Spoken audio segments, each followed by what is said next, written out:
Hello everyone, welcome to my channel. तो आज हम लोग पढ़ेंगे इनरिचमेंट ऑफ ओर्स। ठीक है, तो ओर्स क्या होता है कल बताया था, जिसमें से ज़्यादा परसेंटेज में मेटल को ऑब्टेन कर सकते हैं, उसको ओर्स बोलते हैं। ठीक है, नेक्स्ट है अपना enrichment of ore.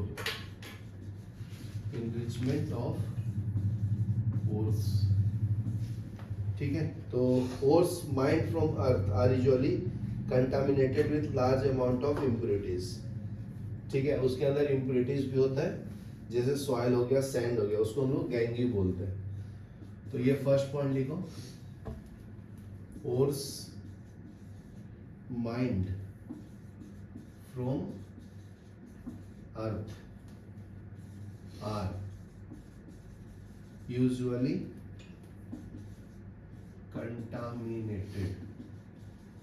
contaminated with large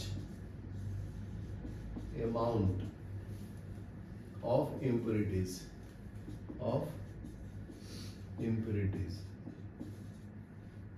such as soil, sand, etc. called gangue.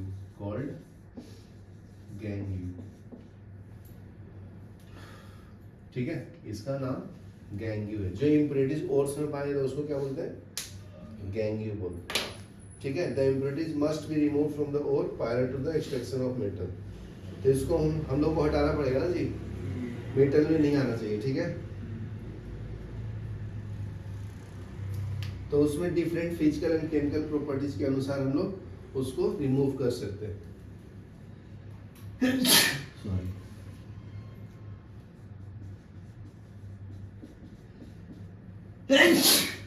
the process used for removing gangue from ore are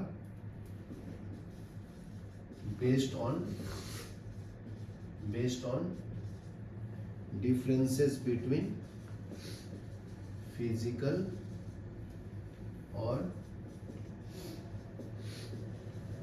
chemical properties of गैंग्यू।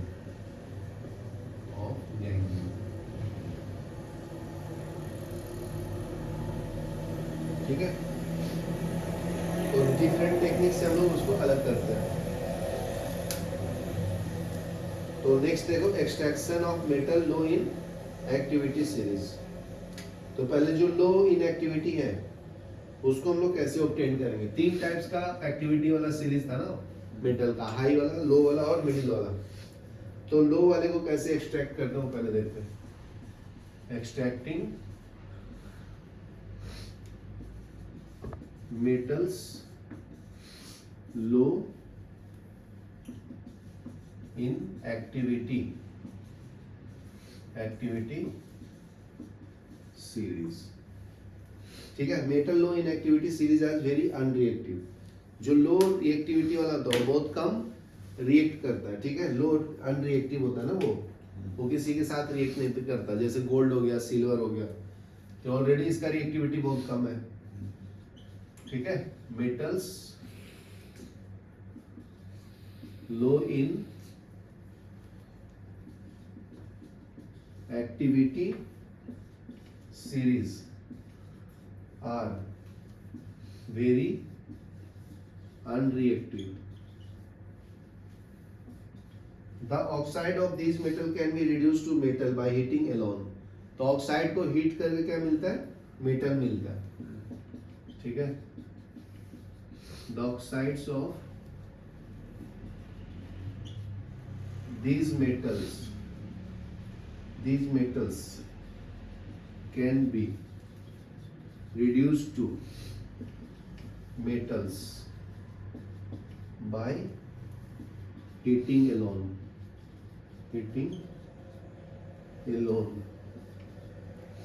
For example, cinnabar is an ore of mercury. cinnabar, ये formula याद रखना ओर का, जिसमें mercury होता है। ठीक है, इसका नाम है HGS, mercurous sulphate, chemical name. ये कॉमन नेम है सिनाबार। तो पूछेगा HGS का नाम क्या है, कॉमन नेम सिनाबार, ठीक है।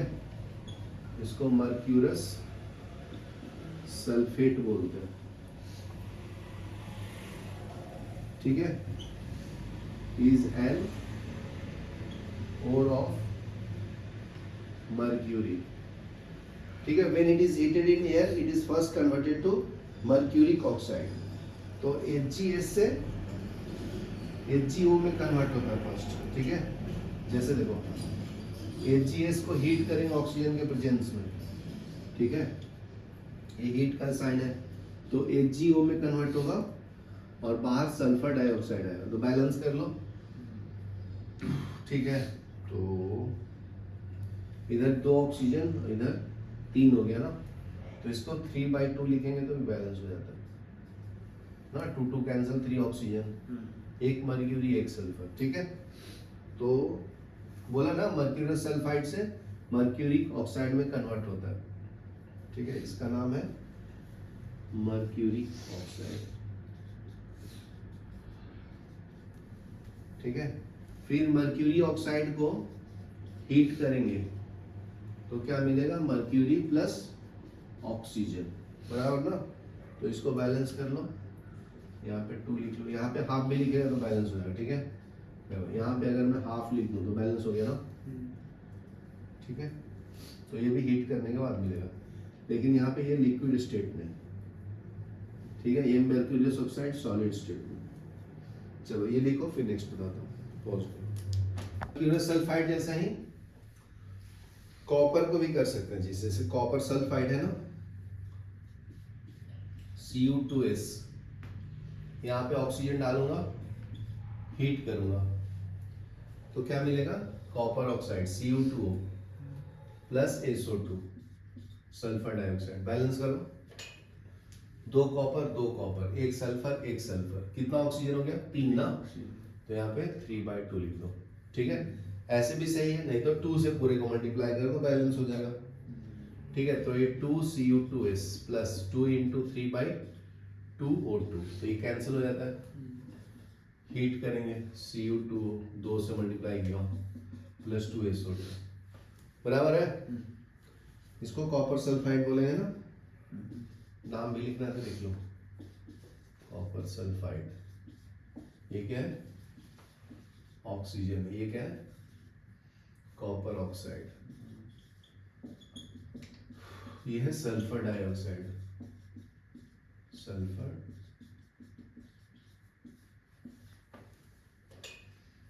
ठीक है। तो ये 2 स्टेप में होता है ना। फर्स्ट स्टेप में ऑक्साइड बनाता है, फिर कॉपर ऑक्साइड को कॉपर सल्फाइड के साथ ही रिएक्शन करवाना है। तो यहाँ पे हीट करो तो ये कॉपर मिल जाएगा तुझे और सल्फर डाइऑक्साइड बाहर हो जाएगा, ठीक है। तो इसमें बैलेंस करो, बताओ, 2 ऑक्सीजन है ना यहाँ पे, तो यहाँ पे 2 मांगता है, तो यहाँ पे 2 लिख दूंगा, बराबर ना। तो 2 दूनी 4 हो गया, 6 हो गया ना, तो ये 6 हो गया, सल्फर बैलेंस हो गया ना, ठीक है। तो इसमें कॉपर सल्फाइड और कॉपर ऑक्साइड को साथ में रिएक्ट करते हैं तो क्या मिलता है, कॉपर और सल्फर डाइऑक्साइड। यह समझा, ये लिख लो, ये आपका लो रिएक्टिविटी का होगा। तो ये दोनों 10th में आया, याद रखना, इंपॉर्टेंट है, ठीक है। ये लिख लो पूरा। नेक्स्ट देखो, extracting metal in the middle of activity series. Extracting metals in middle, middle वाला किस फॉर्म में पाया जाता है, कार्बोनेट और सल्फाइड फॉर्म में ना। लो रिएक्टिविटी वाला किस फॉर्म में पाया जाता है, सल्फाइड फॉर्म में, इसलिए ऊपर में देखो सब सल्फाइड था ना। तो ये पॉइंट याद रखना है। तो metal in middle of activity series are iron, zinc, lead, copper, ठीक है। मिडिल में कौन कौन है जी, Fe, Zn, लेड, लेड का सिंबल Pb है ना, कॉपर Cu, ठीक है। These are usually present in sulfide और carbonates in nature. तो ये दो फॉर्म में पाया जाता है. किस फॉर्म में? They are usually present as sulfide और carbonates in nature.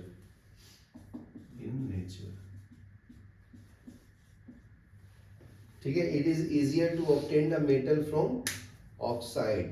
ठीक है. तो इसको हम लोग ऑक्साइड फॉर्म में कन्वर्ट करते हैं as compare to its sulphide and carbonates.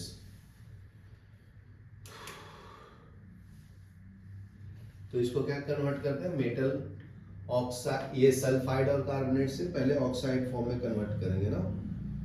ठीक है.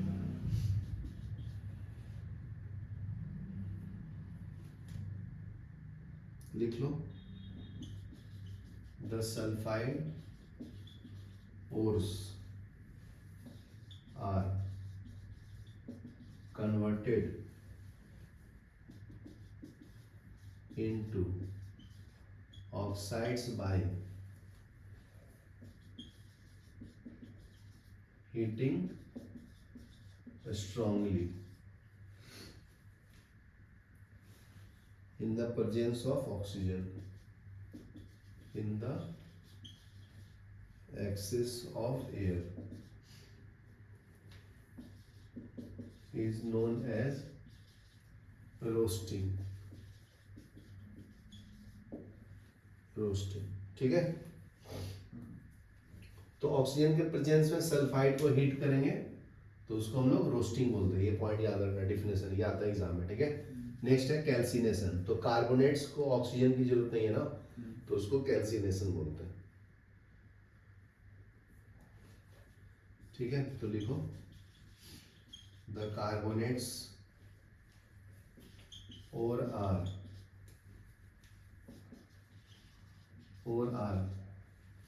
Change into oxides by heating strongly in limited air is known as calcination. ठीक है. उसको क्या बोलते हैं? कैल्सिनेशन बोलते हैं. यहाँ तक क्लियर है? The chemical reaction that take place during roasting and calcination are known as follows. तो देखो अभी रिएक्शन करके दिखाता हूँ. रोस्टिंग का एग्जांपल बताता हूँ. ठीक है. रोस्टिंग में क्या होगा? जैसे जिंक सल्फाइड है ZnS प्लस ऑक्सीजन के में हीट कर तो क्या मिलेगा? Zinc oxide plus sulphur dioxide ना. अभी क्या बोला? जिंक सल्फाइड रहेगा तो ऑक्सीजन के प्रेजेंस में हीट करना है और देखो सब में सल्फर डाइऑक्साइड मिलता है. तो बैलेंस करने का 3/2 हो गया ना. बहुत इजी है ना, बाकी सोचना नहीं पड़ता फिर. तो ये रोस्टिंग हो गया. यहाँ पे ऑक्सीजन यूज किया, याद रखना. कैल्सिनेशन में क्या यूज करेंगे? ऑक्सीजन नहीं यूज करेंगे क्योंकि ऑलरेडी उसमें ऑक्सीजन होता है ना. कैल्सिनेशन कार्बोनेट्स के लिए एप्लीकेबल है. जैसे जिंक कार्बोनेट हो गया. ठीक है. इसको हीट करेंगे तो क्या मिलेगा? Zinc oxide plus carbon dioxide. समझ गया? बैलेंस है. इसका नाम क्या है? Zinc carbonate. इसका नाम जिंक ऑक्साइड. ठीक है. कार्बन डाइऑक्साइड बराबर ना. ये आपका जिंक सल्फाइड, ये जिंक ऑक्साइड, ये सल्फर डाइऑक्साइड. याद क्लियर है? ये लिख लो फिर आगे बताओ. पोज करो. Metal oxides are then reduced to corresponding metal by using suitable reducing agent. ठीक है. अभी ऑक्साइड से मेटल ऑब्टेन करना है तो क्या करेंगे? रिड्यूसिंग एजेंट यूज करते हैं. ठीक है. तो रिड्यूसिंग एजेंट क्या करता है, ऑक्सीजन निकाल देता है। ठीक है, तो देख लो, the metal oxides are then reduced to corresponding metal by using suitable reducing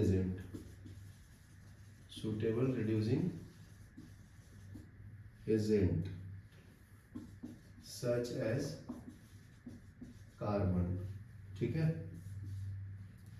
zinc oxide is heated with carbon, it is reduced to metallic zinc oxide plus carbon use करके जिंक प्लस कार्बन मोनोऑक्साइड बनता है। ठीक है, तो यहाँ पे reducing agent कौन है जी, कार्बन है, समझा ना। ये क्या करता है, remove oxygen from oxide.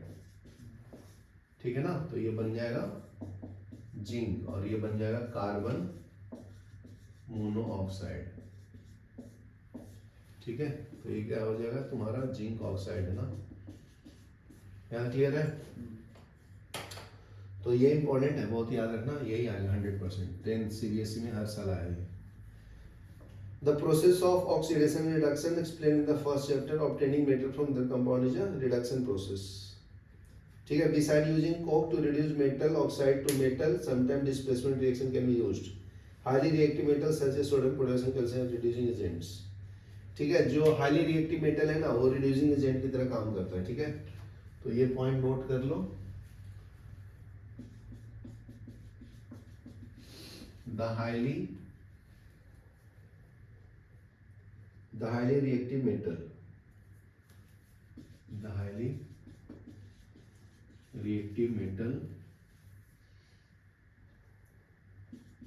such as sodium, calcium, aluminium, etc. are used as reducing agent because they can displace metal from lower reactivity from their compound। ठीक है, ये लो रिएक्टिविटी को रिप्लेस कर देता है। ठीक है, because they can displace metals of lower reactivity from their compounds।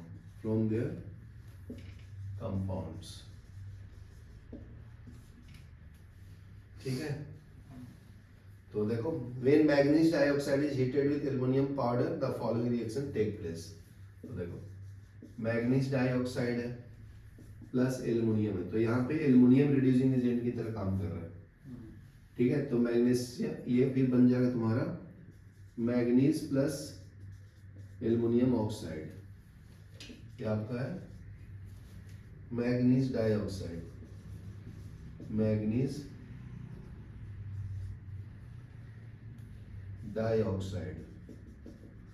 ठीक है, ये क्या है एल्युमिनियम, ये आपका मैग्नीज मेटल है,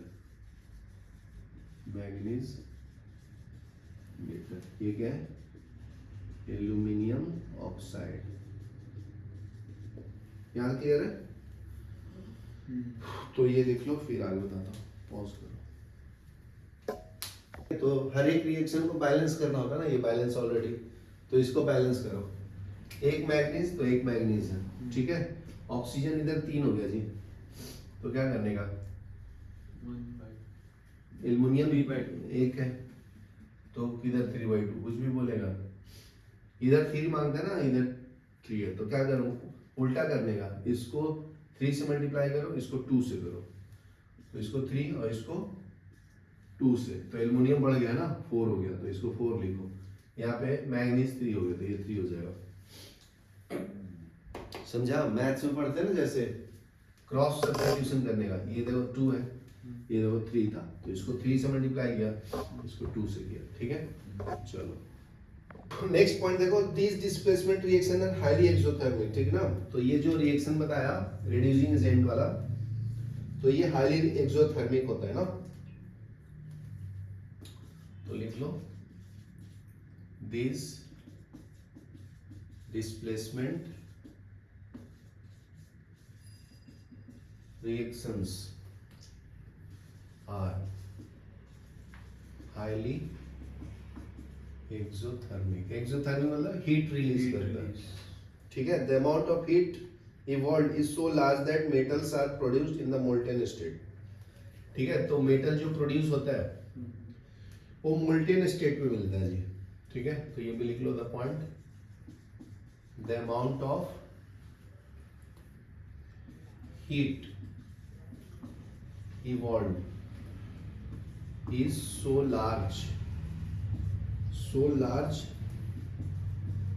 that metals are produced in molten state। ठीक है ना, पिघला हुआ फॉर्म में तुम्हें मिलता है जी। ज्यादा क्लियर है? अभी देखो नेक्स्ट में क्या बोलता है, in fact the reaction of iron 3 oxides with aluminium is used to join the railway track. इतना मोल्टेन स्टेट में मिलता है कि 2 ट्रेन की पटरी का बीच का जो गैप होता है ना क्रिएट, उसको फिल करने में भी काम आता है। ठीक है, तो इसका रिएक्शन लिख लो,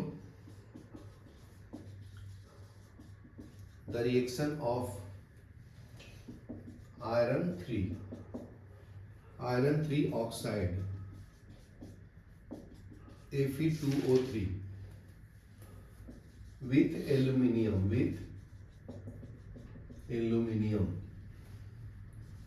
is used to join railway tracks or cracked machine parts known as thermite reaction. तो इसको हम लोग को क्या बोलते हैं, थर्मिट रिएक्शन बोलते हैं। थर्मिट रिएक्शन, ये एग्जाम में आएगा, व्हाट इज थर्मिट रिएक्शन। तो it is used to join the railway track by using iron 3 oxide. ठीक है, तो यहाँ पे रिएक्शन लिख देता हूँ, Fe2O3, इसी को आयरन 3 ऑक्साइड बोलते हैं, iron 3 oxide plus aluminium Al produce Fe plus Al2O3, aluminium oxide. ठीक है, बैलेंस कर लो, 3 ऑक्सीजन 2 आयरन है ना, लेकिन ठीक है, यहाँ पे अगर 2 करना पड़ेगा, तो 2 हो गया, एल्युमिनियम 2, बैलेंस हो गया 2 आयरन ना, 3 ऑक्सीजन 2 एल्युमिनियम हो गया ना बैलेंस। तो ये थर्माइट प्रोसेस है, ये एग्जाम में आएगा 10th बोर्ड में, व्हाट इज थर्माइट प्रोसेस। तो when iron oxide react with aluminium it produce iron and aluminium oxide, it is used to fill the railway track cracking. Fe मतलब iron है, इसका मतलब क्या है, एल्युमिनियम ऑक्साइड। ठीक है, Al मतलब क्या है, एल्युमिनियम। ठीक है, इसको हम लोग फेरस ऑक्साइड है, वो फेरिक ऑक्साइड है ना। ठीक है, ये लिख लो, फिर नेक्स्ट पर। ठीक है, तो 2 टाइप्स का रिएक्टिविटी का बता दिया ना, एक्सट्रैक्शन, लो रिएक्टिविटी का, मिडिल का। अभी पढ़ेंगे हम लोग top model metal, extracting of metal towards the top of the activity series, एक्सट्रैक्टिंग of metals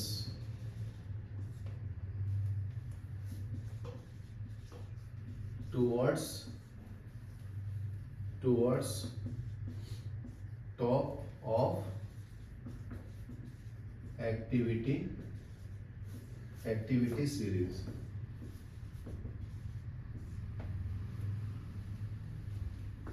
ठीक है. The metal high up of the activity series are very reactive. तो टॉप मॉडल वाला क्या होता है जी, हाईली रिएक्टिव होता है ना ऊपर वाला. They can not be obtained from the compound by heating with carbon. ठीक है, उसको कार्बन से ऑब्टेन नहीं कर सकते हैं. Carbon can't reduce the oxide of sodium, magnesium, calcium, aluminium to the respective metal. ठीक है, तो ये लिख लो point. Carbon can not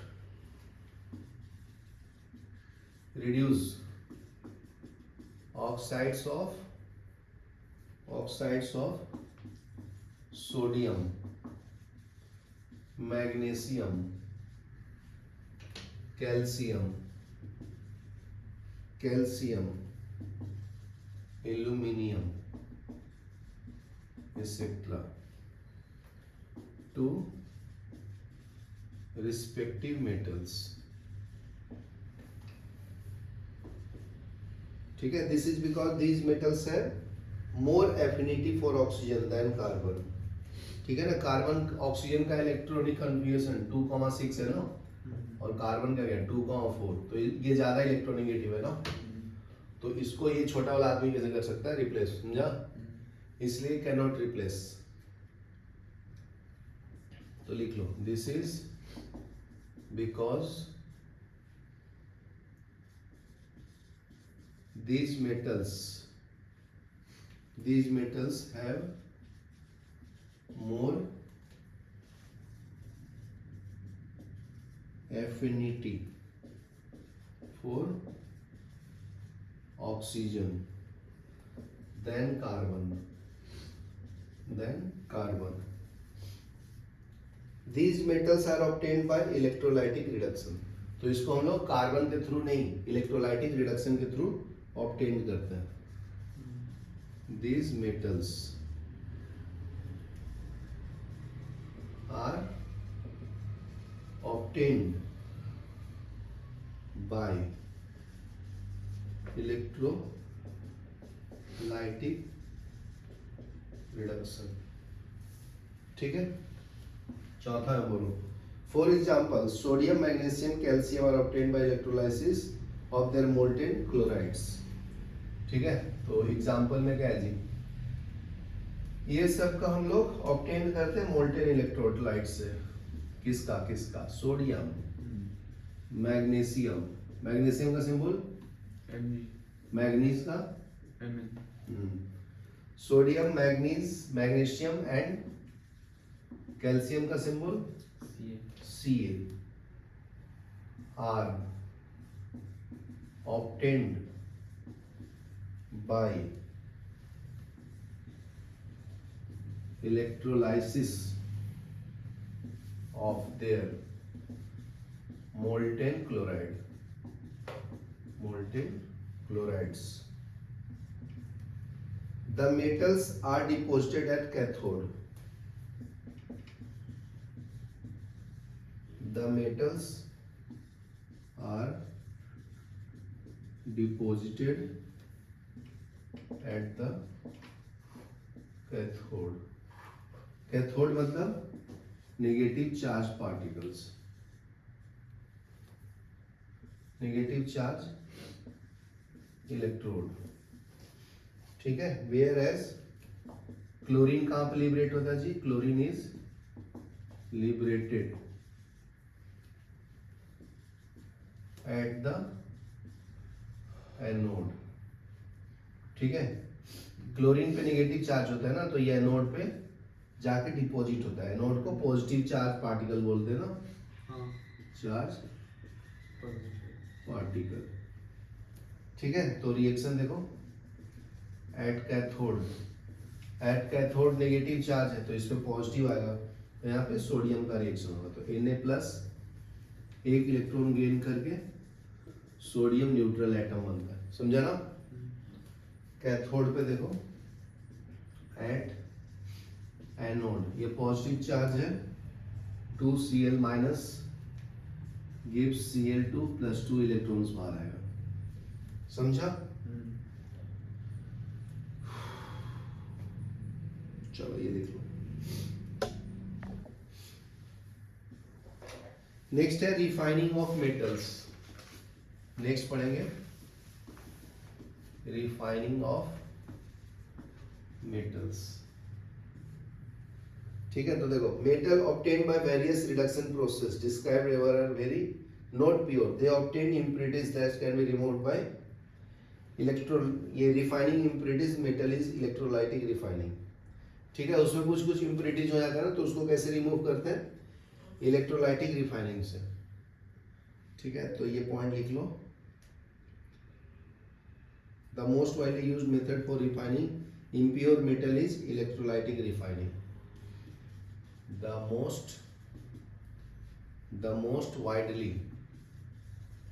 most widely used for refining impure metals is electrolytic refining। ठीक है, तो इलेक्ट्रोलाइटिक रिफाइनिंग का डायग्राम बना लो, एक कंटेनर बना लो फटाफट। ठीक है, इसमें कैथोड एनोड इलेक्ट्रोड लगा लो। ये आपका कैथोड, ठीक है, नेगेटिव चार्ज। ये आपका एनोड है, पॉजिटिव चार्ज। ठीक है, इसके अंदर यूज करते हैं acidified copper sulphate solution. Acidified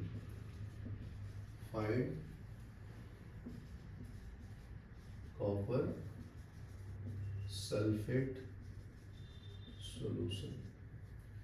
ठीक है, ये आपका टैंक हो गया। यहाँ पे क्या हो गया? इम्प्यूरिटीज हो गया।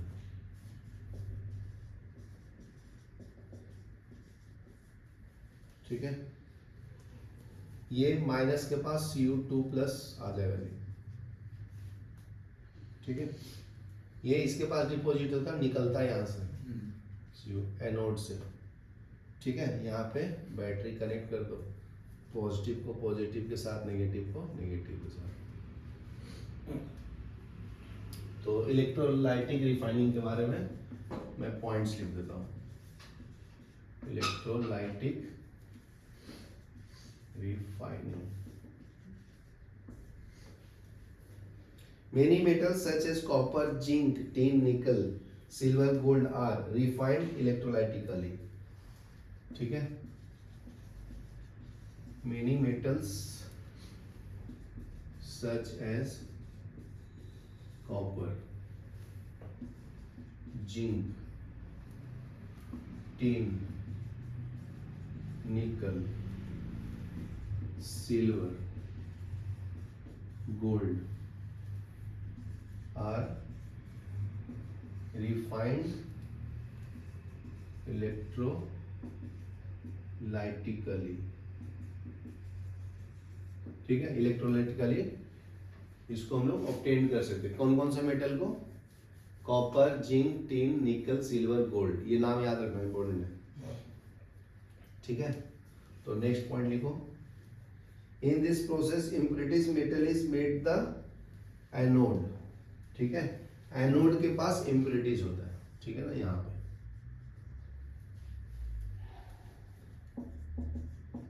in this process impure metal is made at anode and a thin strip of pure metal is obtained at cathode। A thin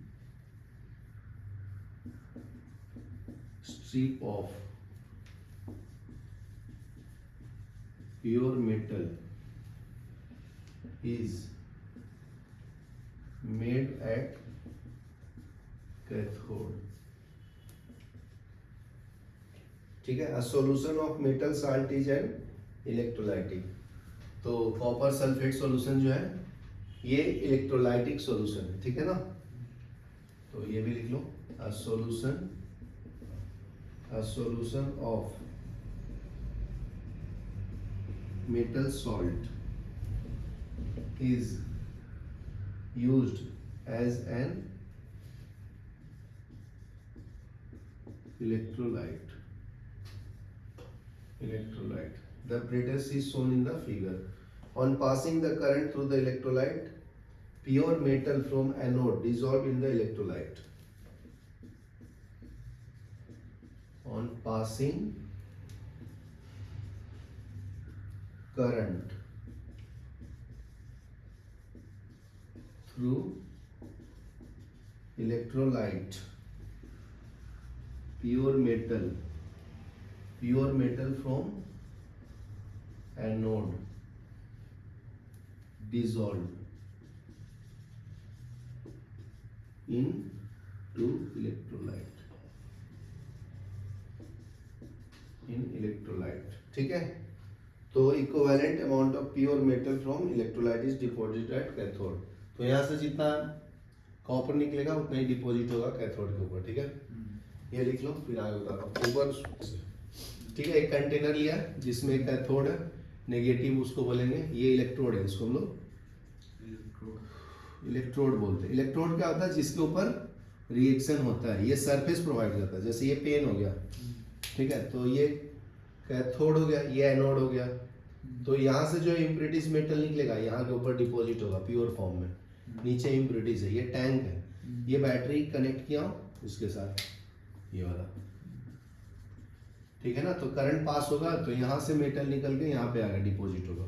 plus minus को अट्रैक्ट करता है ना, तो ये माइनस प्लस को अट्रैक्ट कर लिया, ठीक है। यहाँ तक ये आपका एनोड है, एनोड पॉजिटिव चार्ज होता है, यहाँ क्लियर है ना। तो यहाँ पे लिखा हूँ, इससे कौन कौन से मेटल का इम्प्यूरिटीज निकाल सकते हैं, मतलब प्योर मेटल ऑब्टेन करना है तो इसके अंदर कॉपर के अंदर रहेगा तो निकाल सकते हैं इलेक्ट्रोलाइटिक रिफाइनिंग से, जिंक से, टीन से, निकल से, सिल्वर से, गोल्ड से, ठीक है।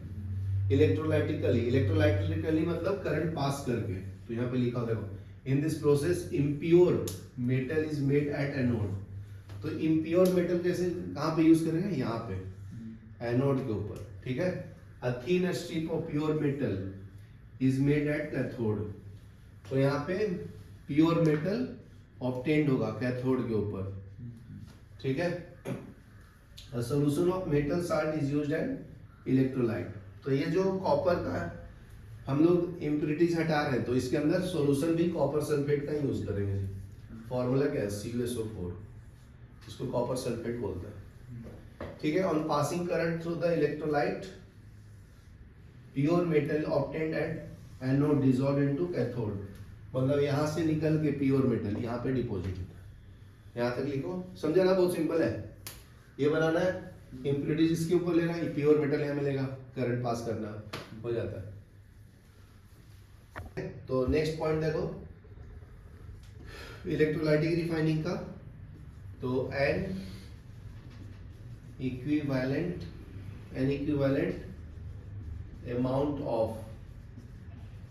amount of pure metal from electrolyte is deposited on cathode। तो कैथोड के ऊपर प्योर मेटल ऑब्टेन होता है ना, समझा। ये लिख लेना, the solution impurities goes into the solution. तो इम्प्यूरिटीज नीचे बैठ जाता है ना सॉल्यूशन के नीचे, तो लिख लो, the soluble impurities go into the solution, ठीक है।